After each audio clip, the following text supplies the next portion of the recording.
Hi, welcome. Today we're going to be working on the star snowflake.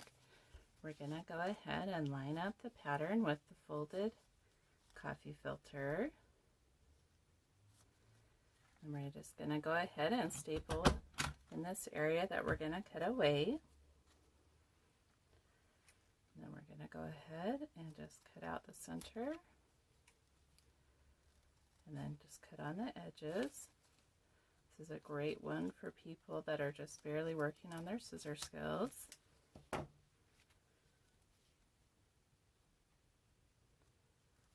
Very simple lines on this one. But it is one of my favorites for displaying with the shepherds watching over their flock snowflake.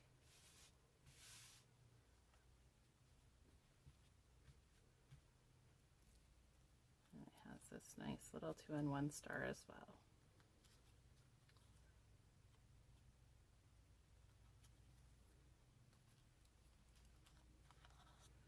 There we go. Thank you for watching.